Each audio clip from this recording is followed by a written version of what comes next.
Hello students, कैसे हैं आप लोग। आई होप अच्छे हैं, घर पे हैं, सेफ हैं। मैं आपका अपना ऋषभ उपाध्याय, आपके अपने फेवरेट चैनल फिजिक्स ज्ञान से। स्टूडेंट्स, सबसे पहले मैं और मेरी टीम आपसे सॉरी कहना चाहती है, क्योंकि हम लोगों ने आपके लिए कुछ दिनों से वीडियो अपलोड नहीं कर पाया था। उसका रीज़न ये था कि हम लोग आपके लिए प्रिपेयर कर रहे थे एक बहुत ही प्यारा सा सेटअप, जैसे कि आप देख रहे हो। यहाँ पे हम लोग अपने उस बहुत ही प्यारे जर्नी को, जो जर्नी आपका A1 सीरीज क्लास 11 फिजिक्स का था, उसको कंटिन्यू करेंगे। सो स्टूडेंट्स, अब टाइम नहीं बर्बाद करते हैं, क्योंकि ऑलरेडी मैंने बहुत दिनों से आपका टाइम एक तरीके से कहीं ना कहीं बर्बाद किया। स्टार्ट करते हैं अपने इस लेक्चर को, जहाँ पे आज हम लोग डिस्कस करने वाले हैं एरर एनालिसिस। यस, वो एरर एनालिसिस जो आपके कंपटीशन के लिए बहुत इंपॉर्टेंट जी। कंपटीशन पॉइंट ऑफ व्यू के लिए ये एरर एनालिसिस का कॉन्सेप्ट क्लियर होना बहुत इंपॉर्टेंट। सो चलो स्टार्ट करते हैं। सबसे पहले कॉपी और पेन लेके तो बैठ गए होंगे, क्योंकि आपको मालूम है यहाँ पे हम लोग अपने नॉलेज के साथ साथ नोट्स भी प्रिपेयर करते हैं।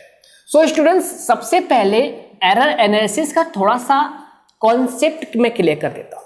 देखो, कहीं ना कहीं हम सभी जानते हैं कि फिजिक्स में हम लोग मेजर करते हैं अपने फिजिकल क्वांटिटीज को, और वो फिजिकल क्वांटिटी जो हम लोग मेजर कर रहे हैं उसकी रीडिंग जरूरी नहीं है कि पूरी तरीके से सही मिले, क्योंकि हम सब जानते हैं कि इंसानों की गलती करने का ये कहीं ना कहीं एक तरीके का फैशन है, एंशिएंट टाइम से, ये कोई नया नहीं है।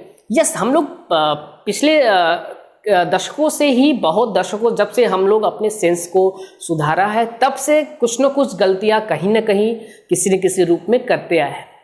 उसी गलती को जब हम लोग अपने मेजरमेंट वैल्यू में करते हैं, मतलब किसी भी फिजिकल क्वांटिटी को मेजर करने के लिए करते हैं, तो वही गलती हमारा फिजिक्स के लैंग्वेज में एरर कहलाने लगता है। यस, उसी गलती को हम लोग एरर बोलते हैं। तो एक डेफिनेशन जो एनसीईआरटी आपके लिए बताता है वो क्या है, पहले मैं ये आपको दिखा देता हूं। एनसीईआरटी ये कहता है कि the difference in the true value, ध्यान देना यहां पे, the difference in the true value I think आप जानते हो कि वो वैल्यू जो एक्चुअल में करेक्ट है, पूरी तरीके से करेक्ट है, एक्चुअल वैल्यू। यस, मतलब the difference in the true value, मतलब वो वैल्यू जो हम लोग फिजिकल क्वांटिटी को मेजर करने के लिए एक तरीके से सुटेबल मानना है कि वो पूरी तरीके से सही है। And true value and measured value, जाहिर सी बात है यहां पे हम अब मेजर्ड वैल्यू को लाएंगे। मेजर्ड वैल्यू क्या है, मैं अभी आपको क्लियर कर दे रहा हूं। The difference in the true value and the measured value of a physical quantity, PQ, I think आप समझ जाओगे, physical quantity. The difference in the true value and the measured value of a physical quantity is known as error। Definition clear है। जैसे कि अगर मैं किसी physical quantity x हमारा कोई फिजिकल क्वांटिटी है, और इस फिजिकल क्वांटिटी की मैं रीडिंग ले रहा हूं, कोई उसका जो फिजिकल क्वांटिटी है, जैसे एग्जांपल मास ही ले लिया, टाइम ही ले लिया, लेंथ ही ले लिया, करंट ही ले लिया, कुछ भी ले लिया, उस फिजिकल क्वांटिटी का अगर मैंने लिया रीडिंग, उस फिजिकल क्वांटिटी का मैंने किया अगर रीडिंग, तो वो जो रीडिंग हमारी आई, एक्चुअल वैल्यू मतलब जो ट्रू वैल्यू है उसके बराबर ना आके कोई और वैल्यू आई। ओके, अब जब वो कोई और वैल्यू आ जाए, जैसे कि जस्ट एग्जांपल कि इसकी एक्चुअल वैल्यू, मान लो एक्चुअल वैल्यू AV से मैं दिखा रहा हूं, अगर एक्चुअल वैल्यू नहीं समझ रहे हो तो इसको TV ही देख लो, TV ही कर लो, मतलब कि ट्रू वैल्यू जो एक्चुअल वैल्यू है, जो ट्रू वैल्यू है, इसके अलावा ये आ गया हमारा मेजर्ड वैल्यू। तो इन्हीं दोनों के बीच का डिफरेंस, मैं इसको यहां से एक छोटे से फॉर्म में लिख देता हूं, इन्हीं दोनों का जो डिफरेंस है, उसी डिफरेंस को ही हम लोग बोलते हैं एरर। मतलब ट्रू वैल्यू और मेजर्ड वैल्यू के बीच के डिफरेंस को ही हम लोग एरर बोलते हैं। ये डेफिनेशन आपकी एनसीईआरटी आपके लिए प्रेफर करती है, क्योंकि हम लोग एनसीईआरटी को लेके चलते हैं, इसलिए लेके चलते हैं क्योंकि एनसीईआरटी के कई क्वेश्चंस आपके नीट में और अदर कॉम्पिटिटिव एग्जाम में पूछे जाते हैं, तो उसको थोड़ा सा ध्यान में रखते हुए सारी बातें हम लोग एनसीईआरटी से चलेंगे। उसी के मुताबिक एरर की जो डेफिनेशन मिलती है हमको ये मिलती है कि जो ट्रू वैल्यू है उस ट्रू वैल्यू में से अगर हम एक्चुअल वैल्यू मेजर्ड वैल्यू को सब्ट्रैक्ट कर देते हैं तो हमें मिल जाता है वो कॉन्सेप्ट जो हम लोग यहाँ पढ़ रहे हैं, मतलब error. Yes, this is the definition of the error. तो ये छोटी सी पॉइंट यहाँ पे डिस्कस हम लोगों ने किया, लेकिन एक खास बात और एरर के लिए वो क्या जो इंपॉर्टेंट नोट में लिखना आपको है वो ये कि एरर को हम लोग एक्चुअल में पूरी तरीके से दूर नहीं कर सकते। Yes, we can not eliminate 100% error from our physical quantity. अपने फिजिकल क्वांटिटी में से हम लोग पूरी तरीके से किसी एरर को एलिमिनेट परमानेंटली नहीं कर सकते, टेम्परेरी कर सकते। Yes, temporary possible but permanently not possible. इस पॉइंट को आप यहां पे इंपॉर्टेंट में लिख लेना। वो क्या कि बी कैन ओनली मिनिमाइज, ध्यान देना मैं यहां पे वर्ड यूज कर रहा हूं मिनिमाइज का, minimise the error from measured physical quantity. That is, we cannot remove permanently error from the physical quantity. किसी भी physical quantity की रीडिंग से हम लोग उसको permanently remove नहीं कर सकते। तो ये इंपॉर्टेंट पॉइंट आपके एरर के लिए है। आई होप एरर का पॉइंट आपके लिए क्लियर हुआ होगा। तो इसको थोड़ा सा इरेज करते हैं और इससे बातें थोड़ा सा आगे बढ़ाते हैं, क्योंकि यहाँ पे अब हम लोग डिस्कस करेंगे एरर के क्लास के बारे में। देखो स्टूडेंट्स, एक्चुअल में जो हम लोग गलतियां करते हैं वो गलती कहीं ना कहीं जानबूझ के होता है और कहीं ना कहीं अनजाने में होता है। यस, हम लोग अक्सर अपने लाइफ में अपने मेजर्ड वैल्यू को, जो फिजिकल क्वांटिटी को मेजर करते हैं, तब भी किसी न किसी रूप में जो गलती करते हैं वो गलती कहीं ना कहीं हमसे अनजाने में होता है या जान के होता है। उसी के बेसिस पे ये जो एरर है उसको भी हम लोग 2 क्लास में डिवाइड किए।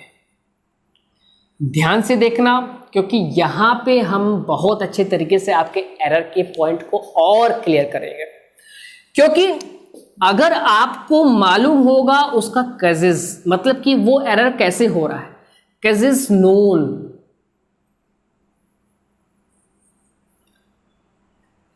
एरर होने का रीजन अगर पता होगा, एक पॉइंट ये बनता है या तो कजेस या तो reason not known, reason not known.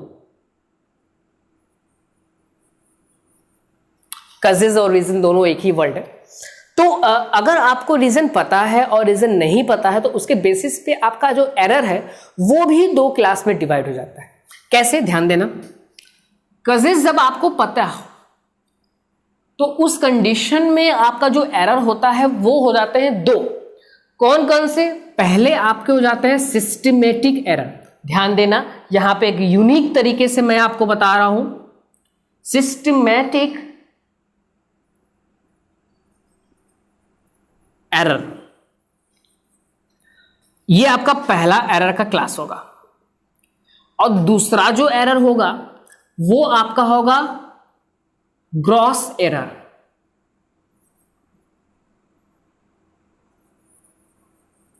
मैं हट जा रहा हूं, उसको ध्यान से देख लो। पहला आपका सिस्टमेटिक एरर, दूसरा आपका ग्रॉस एरर। अगर आपको रीजन नहीं पता है फिर भी आपसे अनजाने में गलती हो गई और कुछ ना कुछ रीडिंग में डिफेक्ट आ गया, जो रीडिंग आप कर रहे हो उसमें डिफेक्ट हो गया, तो उस कंडीशन में जो आप एरर बोलोगे उस एरर को उस एरर का जो नाम होगा वो होगा आपका रैंडम एरर। मतलब ये रैंडमली आ गया, अनजाने में आ गया, आप इसको जान नहीं रहे हो फिर भी, आप इसको चाह नहीं रहे हो फिर भी ये आ गया, तो उस एरर को हम लोग रैंडम एरर बोलते हैं। तो आई होप एरर के 2 स्पेशल रीजन के बेसिस पे 3 क्लास को देख पाए होंगे। बुक्स में एनसीईआरटी में यही 3 क्लासेस को आपको बहुत अच्छे तरीके से एक्सप्लेन भी किया होगा और आप पढ़े भी होंगे। नहीं समझ में आता है तो कोई बात नहीं, मैं हूं, आपकी ये टीम है जो आपके लिए वर्क कर रही है। आपका ये फिजिक्स ज्ञान का पूरा जो लेक्चर है वो केवल आपके लिए। सो स्टूडेंट, यहाँ पे एरर का मैंने आपके लिए 3 क्लास दिखाया, वो भी कुछ अलग तरीके से। यहाँ पे जो सिस्टमेटिक एरर है यहीं पे देखो, कहीं अलग तरीके से जाने की आवश्यकता नहीं है कि एक चार्ट पे एक ग्राफ पे देखते हैं। जो आपका सिस्टमेटिक एरर है, ध्यान देना, एक्चुअल में जो सिस्टमेटिक एरर है वो है क्या। देखना, सिस्टमेटिक एरर जो है, पहला चीज तो जान गए कि ये जो एरर है वो एक्चुअल में ऐसे आता है जिसका रीजन हमको पता होता है, मतलब कि इसका कजेस हमको मालूम है कि ये क्यों हो रहा है। अब क्यों हो रहा है, क्वेश्चन ये उठता है। तो ये होते हैं 2 तरीके से, ध्यान देना, ये भी होते हैं 2 तरीके से। पहला, इसको पहले इरेज करके हम यहां पे लिख दे रहे हैं। पहला, इंस्ट्रूमेंट डिफेक्ट की वजह से। इंस्ट्रूमेंटल डिफेक्ट से अगर आप नहीं समझ पा रहे हो तो और इजी कॉन्सेप्ट ले लेते हैं। Internal imperfection. इम्परफेक्शन आपके लिए थोड़ा सा हार्ड वर्ड हो जाएगा। इंटरनल डिफेक्ट ही ले लो बस, इंटरनल डिफेक्ट। और दूसरा टर्म जो होगा वो आपका एक्सटर्नल डिफेक्ट ले लो। कॉन्सेप्ट को समझने के लिए थोड़ा सा इजी वर्ड लेते हैं, एक्सटर्नल डिफेक्ट्स। इंटरनल जो डिफेक्ट्स है वो आपका क्या है, जैसे कि इंस्ट्रूमेंट जो आप यूज कर रहे हो वो पूरी तरीके से, एक तरीके से क्या मैं कहूं कि तैयार नहीं है, उसमें पहले से ही डिफेक्ट था और आपको पता नहीं, और आप उसको यूज करने लगे। जब आप उसको यूज करना स्टार्ट किया तो आपकी जो रीडिंग आई वो ऑटोमेटिकली गलत आ जाएगी, आपके रीडिंग्स में कहीं ना कहीं एरर हो जाएगा। तो उसी एरर को हम लोग बोल देते हैं सिस्टमेटिक एरर, और ये सिस्टमेटिक एरर आपके इंटरनल डिफेक्ट की वजह से हुआ। अब एक्सटर्नल डिफेक्ट में क्या होता है, एक्सटर्नल डिफेक्ट में जैसे कि जो एक्सटर्नल आपकी एक तरीके से फिजिकल क्वांटिटी में बोलूँ, टेम्परेचर, प्रेशर, ह्यूमिडिटी, ये सभी जो क्वांटिटीज हैं वो आपके मेजरमेंट वैल्यू पे इफेक्ट डाले। जस्ट एग्जांपल ऑफ, कोई भी फिजिकल क्वांटिटी आप मेजर कर रहे हो, उस समय में हवा नहीं चल रही और फिर अचानक से उसको मेजर करते हुए तेज से हवा चलने लगी, और तब आप जो एरर गेट करोगे वो कहीं ना कहीं उसके चेंजेस के बाद देखा गया। तो उस कंडीशन में वो जो एरर होगा वो आपका हो जाएगा सिस्टमेटिक एरर। आई होप समझ गए होंगे। तो सिस्टमेटिक एरर आपका ये होता है। अब ग्रॉस एरर क्या होता है, चलो पहले इसको बना लो, मैं इसको इरेज कर देता हूं क्योंकि आपको प्रिपेयर करना है नोट्स को भी। ये ग्राफ, ये चार्ट छोटा सा बना लो, इसके बाद एक छोटे से सिस्टमेटिक वे से सिस्टमेटिक एरर को खत्म करते हैं। घबराओ नहीं, आराम से खत्म करते हैं, थोड़ा सा समय लेंगे क्योंकि अच्छे तरीके से आपको पढ़ना है। तो स्टूडेंट, पहला जो आपका सिस्टमेटिक एरर है, सिस्टमेटिक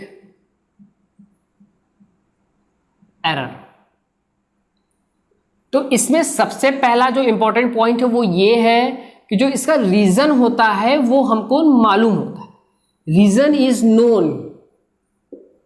ये सबसे इंपॉर्टेंट पॉइंट है सिस्टमेटिक एरर के लिए। दूसरा इंपॉर्टेंट पॉइंट क्या है, दूसरा इंपॉर्टेंट पॉइंट ये है कि ये इंटरनल डिफेक्ट्स के जरिए देखे जा सकते हैं। इंटरनल डिफेक्ट्स सोन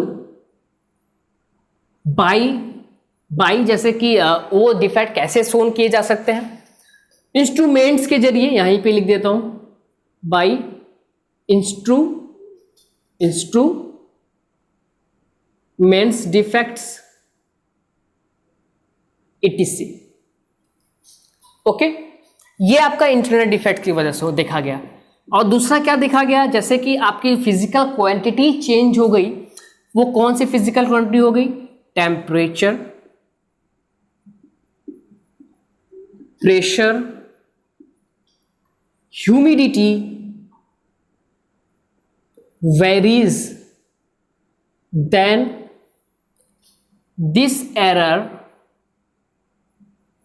seen। इनके वेरी करने की वजह से भी आपका ये सिस्टमेटिक एरर जो यहाँ पे आप देख रहे हो, पढ़ रहे हो, वो नजर आता है। तो ये कुछ इंपॉर्टेंट टर्म्स सिस्टमेटिक एरर्स के लिए था, इसको नोट कर लो, क्योंकि अब हम लोग डिस्कस करेंगे ग्रॉस एरर के बारे में। देखिए, ग्रॉस एरर आपका कुछ नहीं होता, यस, ऐसा कोई कॉन्सेप्ट नहीं होता, लेकिन हम लोग इसको अपने फिजिक्स में डाल के रखे हैं, क्योंकि उसका रीजन है। वो क्या रीजन है? देखो, ग्रॉस एरर। देखो, जब हम किसी इंस्ट्रूमेंट को गलत तरीके से यूज करते हैं, केयरफुलनेस नहीं बताते हैं, मतलब नहीं बनाते हैं। जस्ट एग्जांपल, आप एमीटर यूज कर रहे हो और उस एमीटर का यूज करने का आपका तरीका नहीं पता, आप उसके पॉजिटिव टर्मिनल को, नेगेटिव टर्मिनल को कहाँ कनेक्ट करना है, कैसे कनेक्ट करना है, नहीं पता, और आप केयरलेस तरीके से आप उसको कहीं भी कनेक्ट कर दिए, तो उस कंडीशन में जो रीडिंग आप गेट करोगे, या तो वो पूरा का पूरा एमीटर अगर खराब हो जाता है तो वो कहीं ना कहीं आप अपने केयरलेस के जरिए देखें। तो वैसे ही जो एरर आपके केयरलेस के जरिए देखा जाता है, उस एरर को हम लोग बोलते हैं ग्रॉस एरर। इसका दूसरा नाम अगर बोले तो सीधे बोल दें कि केयरलेस एरर, मतलब कि हम इसमें केयर नहीं करते। अगर किसी भी रीडिंग को आप केयर करके नहीं करते हो, ओवर कॉन्फिडेंस में हो जाते हो कि यार मेरा तो सही आएगा, तो अगर आप ऐसे हो जाते हो तो उस कंडीशन में आप उस डिवाइस को यूज करने में केयरलेस हो जाओगे, और जैसे ही आप केयरलेस हो गए तो वैसे ही आपकी रीडिंग में आ जाएगी एरर, और जो एरर आएगा उसी एरर को हम लोग बोलेंगे ग्रॉस एरर। और इसका रीजन आपको पता है, क्योंकि ग्रॉस एरर के आने का रीजन क्या है? आपका केयरलेसनेस। तो उसी केयरलेसनेस के रीजन की वजह से इसको हम लोग ये कहते हैं कि इस एरर को कुछ हद तक मिनिमाइज किया जा सकता है। यस, इस एरर को हम लोग कहीं ना कहीं घटा सकते हैं, इसकी वैल्यू कम कर सकते हैं। और कैसे कर सकते हैं? आपको सबको पता है कि अगर हम लोग अपने डिवाइस को, अपने इंस्ट्रूमेंट्स को, अपने रीडिंग्स को अच्छे से मेंटली प्रिपेयर होके, केयर करके उसको मेजर करें, तो उस कंडीशन में हमारा जो एरर देखने को मिलेगा, जो कि ग्रॉस एरर देखने को मिलेगा, वो वैल्यू कम हो जाएगी। तो ये इसका कम करने का एक तरीका है, कॉमन सेंस की बात। फिर भी हम लोग इसको पढ़ते हैं। तो ग्रॉस एरर में इंपॉर्टेंट पॉइंट बहुत खास नहीं है, जल्दी से इसको खत्म करते हैं। इंपॉर्टेंट पॉइंट यही है कि केयरलेसनेस की वजह से आता है। Carelessness seen in measured the physical quantity, मतलब किसी भी फिजिकल क्वांटिटी में हम जब केयरलेसनेस देखने को मिलता है तो उसी कंडीशन में एक एरर निकल के आता है, जिस एरर को हम लोग बोलते हैं ग्रॉस एरर। तो आई होप छोटी सी बात थी, सबको समझ में आया होगा। दूसरा पॉइंट ये है कि इस एरर को हम लोग मिनिमाइज कर सकते हैं, कैन बी मिनिमाइज। ध्यान देना, खत्म नहीं कर सकते, पूरी तरीके से खत्म नहीं कर सकते, मिनिमाइज कर सकते। मैंने पहले ही आपको बता दिया एरर के इंपॉर्टेंट पॉइंट्स में कि एरर को हम लोग पूरी तरीके से परमानेंटली रिमूव नहीं कर पाते हैं, उसको कम कर देते हैं, मिनिमाइज कर देते हैं। तो उसी तरीके से this value can be minimised, not be eliminated permanently. तो ये पॉइंट याद रखना, क्योंकि इसका रीजन हमको पता होता है, तो उस रीजन को हम अगर दूर कर देते हैं तो हम अपने एरर को मिनिमाइज कर देते हैं। अगर हमको रीजन नहीं पता होगा तो हम मिनिमाइज उसको नहीं कर पाएंगे, क्योंकि आपको पता है, अभी चार्ट दिखाया कि इसके रीजन को हमको मालूम है, वो क्या रीजन है? केयरलेसनेस। तो आई होप ये दूसरा टर्म जो बहुत ही छोटा सा था वो क्लियर हो गया होगा। जल्दी से आगे बढ़ते हैं, क्योंकि छोटे छोटे टर्म्स हैं, लेकिन पढ़ना जरूर है, क्योंकि एनसीईआरटी आपको पढ़ने के लिए बोलता है। यस, एनसीईआरटी बोलता है तो हमको पढ़ना बहुत जरूरी है। तो अब तीसरे वाले एरर को देखते हैं, जो आपका है रैंडम एरर। रैंडम एरर, ध्यान देना। क्यों ध्यान देने वाली बात है? क्योंकि इसका एरर, ये जो एरर होता है वो क्यों होता है वो हमको नहीं पता। यस, इसका रीज़न हमको नहीं पता होता है, जिसके कारण ये एरर हम लोग दूर नहीं कर पाते। कैसे होता है पहले ये समझ लो। जब हम किसी भी एक्सपेरिमेंट को, किसी भी फिजिकल क्वांटिटी को कई बार मेजर करते रहते हैं, रैंडमली रिपीट करके मेजर करते रहते हैं, एक बार रिपीट किया उसकी वैल्यू 1.2 आई, फिर रिपीट किया उसकी वैल्यू फिर 1.2 आई, फिर रिपीट किया उसकी वैल्यू 1.21 आ गई, अब उसकी वैल्यू फिर रिपीट करके हम मेजर करते तो उसकी वैल्यू 1.3 आ गई। तो इस तरीके से जब हम किसी भी फिजिकल क्वांटिटी को लगातार मेजर्ड करते रहते हैं, उसकी वैल्यूज निकालते रहते हैं, तो उस कंडीशन में न चाहते हुए भी, न जानते हुए भी कि वो एरर कैसे आ रहा है, देखने को मिल जाता है। तो उसी एरर को हम लोग बोल देते हैं आपका रैंडम एरर। मतलब इंपॉर्टेंट पॉइंट में सबसे पहला जो पॉइंट है वो ये है कि their reason not known. Short form में शॉर्ट नोट लिखते हैं सीधे, ना कोई इंग्लिश अल्फाबेटिक वर्ड बनाते, ना कुछ, सीधे मेमोराइजिंग नोट्स क्रिएट करते हैं। मतलब कि इसका reason, their reason not known, हमें इसका रीजन नहीं पता। अब दूसरा इंपॉर्टेंट पॉइंट देखो, दूसरा इंपॉर्टेंट पॉइंट ये है कि इसको हम लोग एलिमिनेट नहीं कर सकते।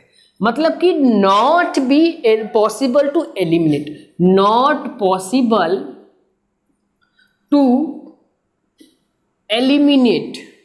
भाई जब इसका रीजन ही हमको नहीं पता कि वो ये हो कि कैसे रहा है, तो हम इसको एलिमिनेट कैसे करेंगे?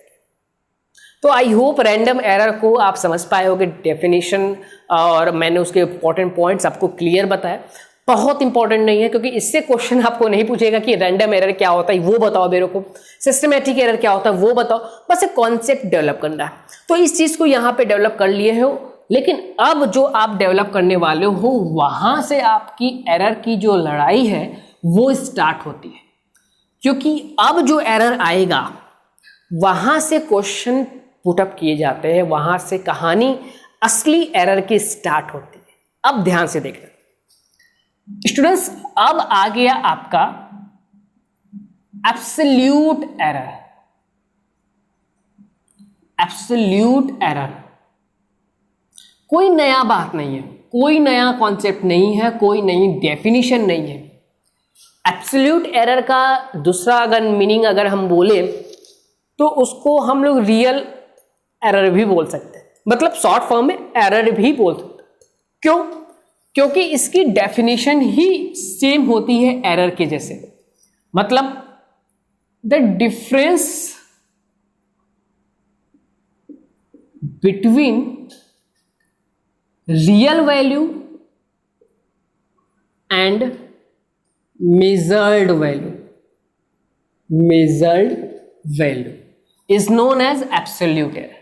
कोई नई डेफिनेशन नहीं है, इसको हम एरर का ही एक तरीके से कह सकते हो कि दूसरा नाम है एब्सोल्यूट एरर, रियल एरर जिसको हम लोग बोल सकते हैं, एक्चुअल एरर जिसको हम लोग बोल सकते हैं, जिसका डेफिनेशन रियल एरर और सब्ट्रैक्ट, अगर हम रियल एरर में से रियल एरर में बोल रहा हूं, रियल वैल्यू में से मेजर्ड वैल्यू को कर देते हैं तो हमको मिल जाता है एब्सोल्यूट एरर। ओके, समझ गए आप? ठीक, गेट इट। अब उसके नीचे का पॉइंट देखना, बहुत इंपॉर्टेंट है। एब्सोल्यूट एरर इतनी तो हमको समझ में आ गई, लेकिन इस एब्सोल्यूट एरर का डेफिनेशन इतना ही नहीं है। देखो एक अलग तरीके से, सपोज कर लो कि तुम्हारे पास let x is a physical quantity, कोई एक्स फिजिकल क्वांटिटी है विच हैव फॉलोइंग रीडिंग्स, जिसकी कुछ अपनी रीडिंग्स है। रीडिंग्स आप समझ सकते हो कि उसका जो मेजरमेंट वैल्यूज है वो क्या है, x1, x2, x3 dash xn है। मान लो हम लोगों ने उसको xn तक मेजर किया और उसकी वैल्यू हर बार कुछ न कुछ अलग मिली। ये n बार हमने उसको मेजर किया, कितने बार? मेजर्ड बाई, मेजर्ड यहां मैं लिख दे रहा हूं, measured n times, m times, इसको ब्रैकेट में कर लो, मेजर्ड n टाइम्स। अब इस कंडीशन में अगर अपने इस रीडिंग वैल्यू को जो हमारी रीडिंग वैल्यू देखी गई फिजिकल क्वांटिटी, इसको अच्छे से लिख देते हैं। फिजिकल क्वांटिटी x की उस रीडिंग वैल्यू को अगर हम मीन में देखें, मतलब कि अगर हम इसका मीन निकालें, mean of the reading values, तो वो हमें क्या मिलेगा, x1 plus x2 plus x3 dash dash dash xn whole upon में n, क्योंकि n बार हम उसको मेजर किए, हम उसको कितनी बार मेजर किए, n बार। शॉर्ट फॉर्म में अगर हम इसको लिखें तो देखो शॉर्ट फॉर्म में हम इसको इस तरीके से लिख सकते हैं, i इज इक्वल टू 1 से लेके n तक xi, ये हमारा मीन आया। जो कहीं ना कहीं आपको पता है कि किसी भी फिजिकल क्वांटिटी के मेजर वैल्यू को हम किस तरीके से मीन में दिखाते हैं, ये आप जानते हो। क्लास 9 में किसी भी क्वांटिटी का मीन निकालना आपको पता था। ये आपकी एब्सोल्यूट एरर नहीं है, ध्यान देना, ये आपका निकला है मीन, जिस मीन को हम लोग कहते हैं ट्रू वैल्यू। अब यहां पे इंपॉर्टेंट पॉइंट्स है, यहां पे इंपॉर्टेंट पॉइंट्स में करके लिख लेना, आई होप दिखता होगा। इस इंपॉर्टेंट पॉइंट पे करके लिख लेना कि जो मीन वैल्यू है xn है, यहाँ पे xm है, इसको हम शॉर्ट फॉर्म में यहाँ पे चलो लिख देते हैं, आपको याद करने में आसानी रहेगा। xm जो है वही आपकी होती है ट्रू वैल्यू। ट्रू वैल्यू मतलब actual value, real value, real value, क्योंकि हमारे पास जो वैल्यूज आती है उनका कोई ना कोई एक ट्रू वैल्यू तो होना जरूरी है। अब उस ट्रू वैल्यू को हम लोग ये सपोज करते हैं कि वो मीन के बराबर होगा, इसीलिए हम इसको मीन को ट्रू वैल्यू बोल सकते हैं, अब बोलते भी है।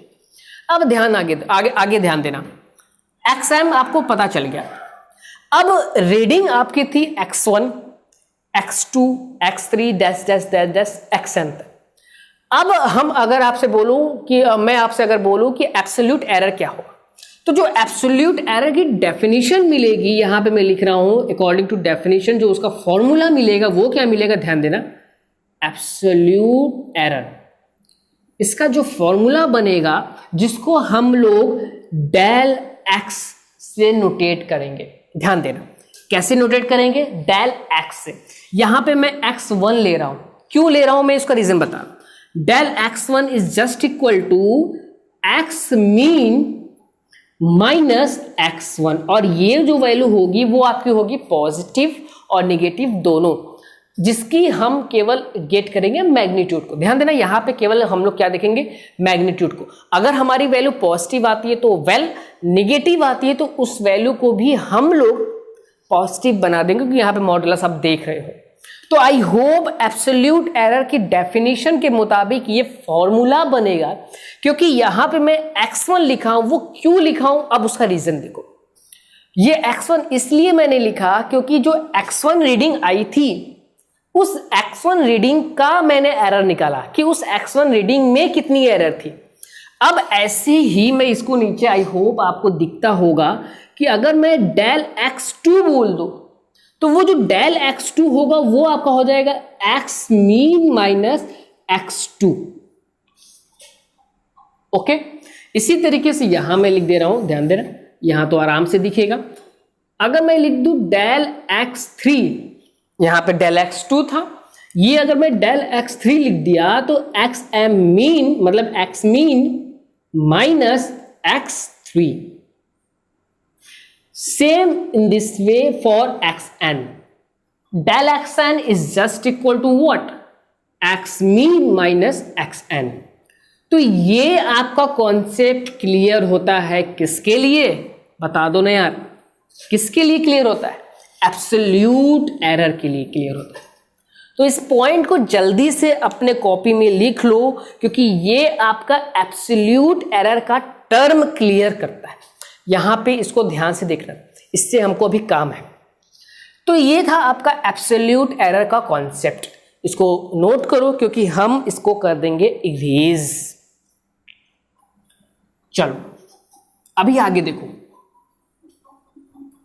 ये कर दिया मैं इसको इरेज। अब ध्यान से आगे देखना, क्योंकि आगे बहुत इंपॉर्टेंट टर्म है। वो क्या है देखो, एब्सोल्यूट एरर हम लोग समझ गए। जैसे कि हमारे पास एब्सोल्यूट एरर डेल x1 आया होगा, या यहाँ चलो अच्छा ऐसे लिख रहा हूँ, डेल x2 आया होगा, डेल x3 आया होगा, इस तरीके से डेल xn आया होगा, जिसकी value xm minus x1, xm minus x2, xm minus x3 dash dash dash xm minus xn, ये हमारा एब्सोल्यूट एरर का वैल्यूज आया था।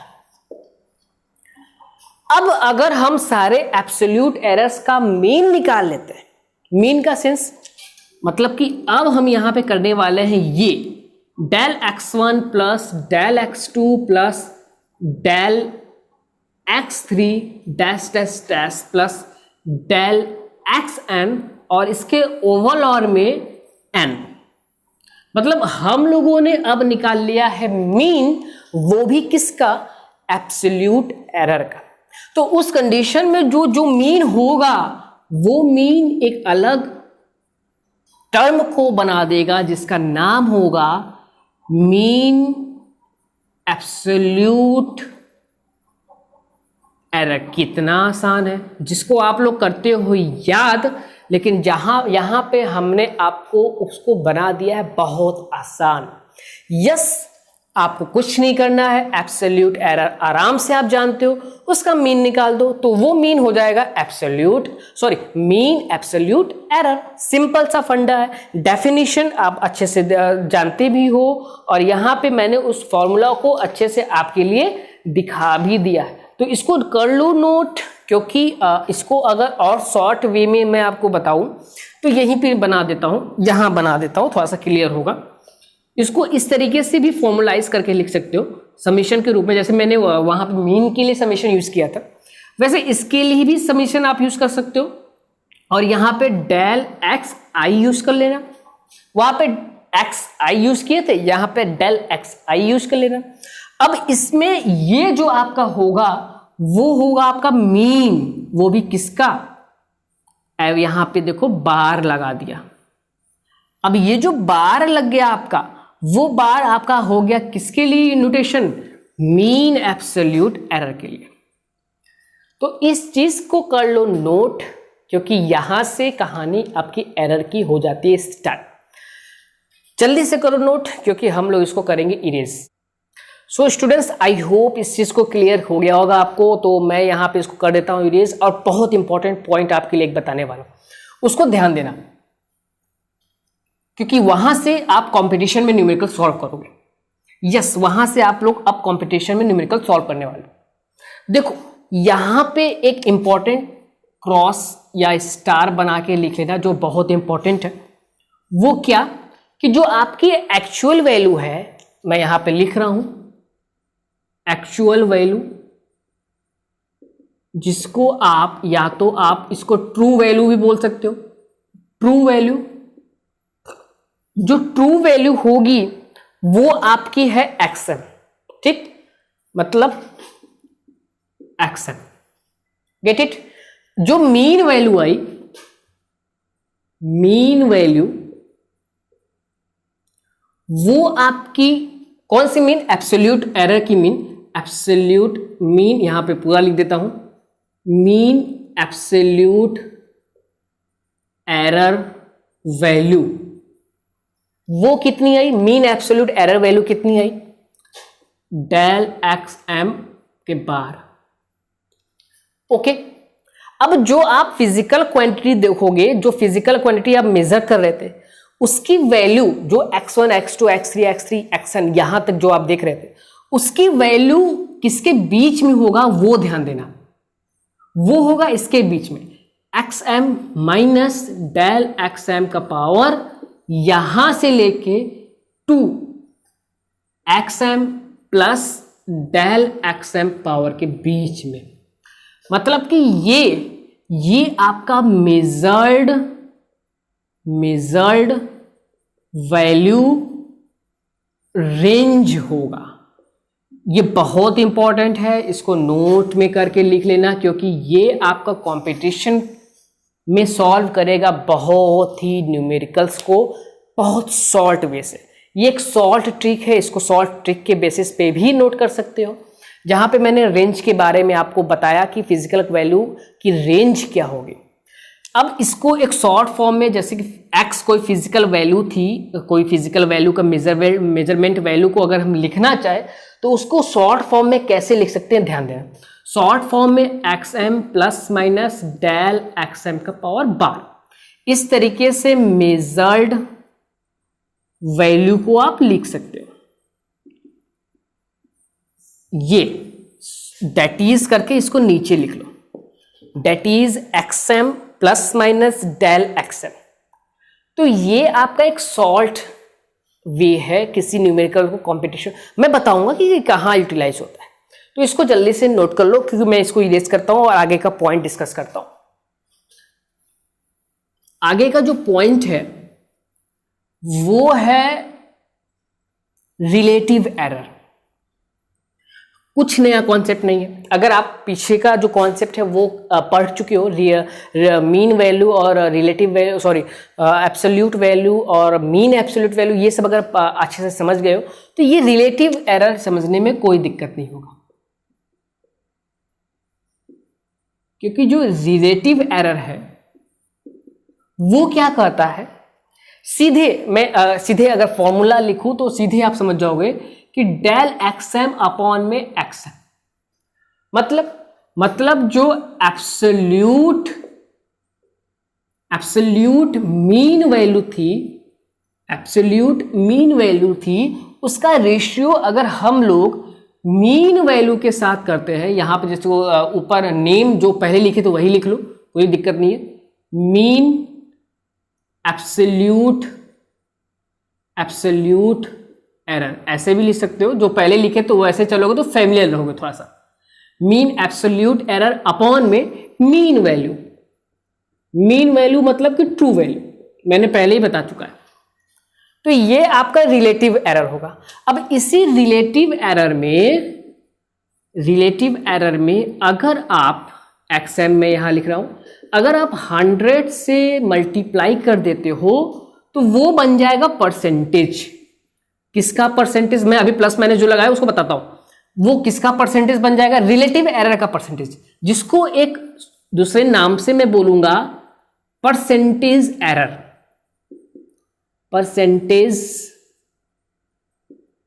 एरर। इसको भी नोट कर लो, एक ये पॉइंट और एक ये पॉइंट। सीधे फॉर्मूला नोट करेंगे और हम लोग उस फॉर्मूला पे वर्क करेंगे। ये दो इंपॉर्टेंट फॉर्मूला है जो न्यूमेरिकल में बहुत हेल्प करने वाले, तो इसको जल्दी से नोट कर लो। ये आपका रिलेटिव एरर, ये आपका परसेंटेज एरर। स्टूडेंट, जो प्लस माइनस है वो क्या बताता है?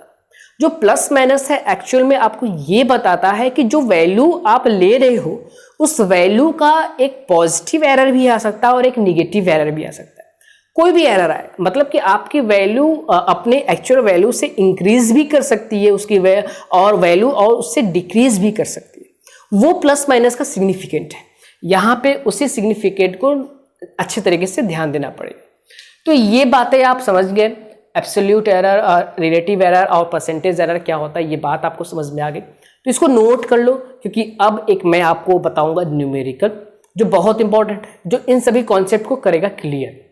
तो उस न्यूमेरिकल को अब ध्यान से, तो मैं अपने DPS से लूंगा, मतलब डेली प्रैक्टिस सेट से वो न्यूमेरिकल लूंगा। अभी डेली प्रैक्टिस सेट को बैचेस में नहीं डाल पाया हूं क्योंकि वीडियो अभी अपलोड नहीं किया था, तो इसके बाद मैं उसको डाल दूंगा। पहले आप इसको देख लो न्यूमेरिकल क्या कहता है, अपने कॉन्सेप्ट को क्लियर कर लो। देखो स्टूडेंट, न्यूमेरिकल आपका ये कहता है, मैं अपने DPP से बता रहा हूं, न्यूमेरिकल आपका ये कहता है कि जो रिपीटेड वैल्यू है, repeated measured value, measurement of a quantity, physical quantity is have a values 1.29, 1.33, 1.34 1.35, ये आपकी वैल्यू है। अब इसमें हमको क्या निकालना है, हमको निकालना है मीन वैल्यू। मीन वैल्यू क्या होगा वो निकालना है, फिर निकालना है रिलेटिव वैल्यू। रिलेटिव वैल्यू क्या होगा वो निकालना है, फिर निकालना है आपका mean absolute value, mean absolute value, and last percentage value. Percentage value बोलो या परसेंटेज एरर बोलो। तो ये सभी चीजें हमको निकालने हैं, 4 चीजें हमको निकालने हैं। अब देखो कैसे हम लोग निकालते हैं। पहले हम लोग सीधे मीन पे चलते हैं। जो हम मीन निकालेंगे, पेन हल्का सा डल हो रहा है, जो हम लोग मीन निकालेंगे वो हमारा एक्स एम, इसको अगर हम बोले तो सीधे हम लोग 1.29 प्लस 1.33 प्लस 1.34 प्लस 1.35, और इसको कितनी क्वांटिटी है 1 2 3 4 से डिवाइड करते हैं। अब इसको अगर हम सॉल्व करके लिखे तो हम एक डायरेक्ट वैल्यू हम जानते हैं 1.3275, ये मेजर्ड वैल्यू हमारी डायरेक्ट आई। अब अगर आप राउंड ऑफ फिगर वाला कॉन्सेप्ट मेरा समझे हो तो उसमें हम लोग सीधे इसको 2 डिजिट के साथ राउंड ऑफ करेंगे तो 1.33 आ जाएगी, तो ये हमारी मीन आ गई। अब अगर हम रिलेटिव निकालेंगे तो रिलेटिव निकालने के लिए हमको पहले मीन एब्सोल्यूट एरर निकालना होगा, और मीन एब्सोल्यूट एरर के लिए क्या करेंगे, डेल x1 मतलब कि xm minus x1 that is 1.33 minus 1.29, तो इसको सॉल्व करेंगे तो 0.04 वैल्यू ये आपकी आएगी। अब डेल x2 निकालोगे तो xm माइनस x2 जिसकी वैल्यू 1.33 माइनस 1.33, इसकी वैल्यू आ जाएगी आपकी 0। इजी है, बस कैलकुलेटिव है हल्का सा।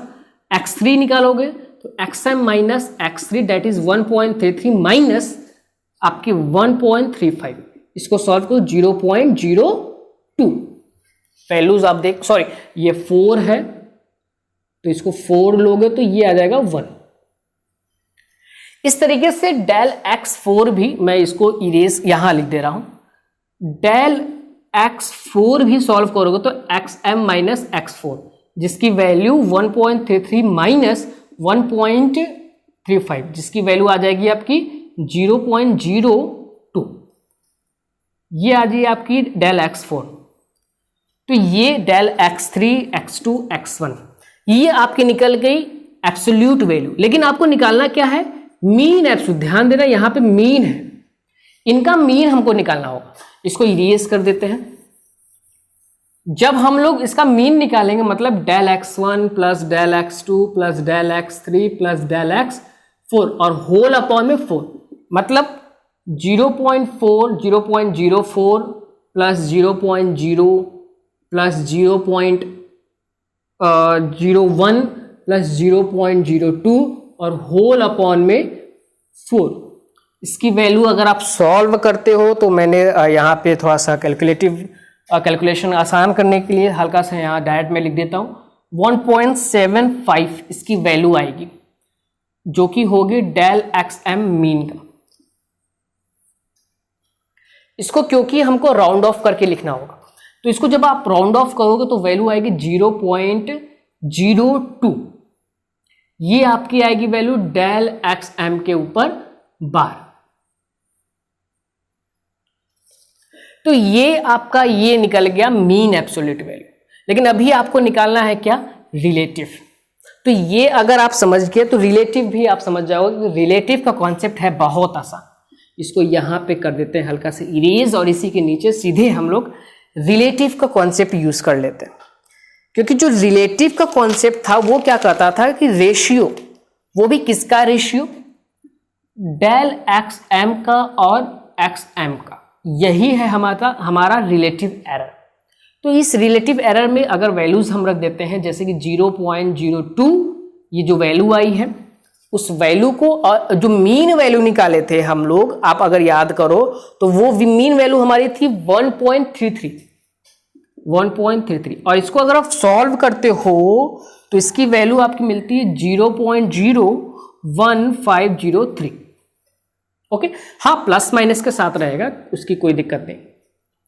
राउंड ऑफ करते हो तो राउंड ऑफ करने पे 0.02 आप इसको बोल सकते हो प्लस माइनस के साथ। ये आपका रिलेटिव एरर हो गया, रिलेटिव एरर। अब इस रिलेटिव एरर के कॉन्सेप्ट को समझ गए। परसेंटेज एरर शॉर्ट फॉर्म में है, इसको 100 से यहाँ ध्यान देना, हम परसेंटेज एरर और रिलेटिव एरर जो भी कॉन्सेप्ट लेंगे राउंड ऑफ के साथ नहीं लेंगे, क्योंकि राउंड ऑफ के साथ अगर ले लेंगे तो मेरे में फिर से वो एरर दिख जाएगा। ये पॉइंट नोट करना कि राउंड ऑफ वाले डिजिट के साथ कभी भी परसेंटेज एरर नहीं निकालना। तुम किसके लिए साथ निकालोगे परसेंटेज एरर? इसके साथ। मतलब जो आप अगर परसेंटेज एरर निकालने वाले हो, परसेंटेज वैल्यू जो निकालने वाले हो वो निकालोगे इसके साथ 0.01503 मल्टीप्लाई बाई 100, तब वैल्यू आपकी आएगी 1.5% प्लस माइनस के साथ।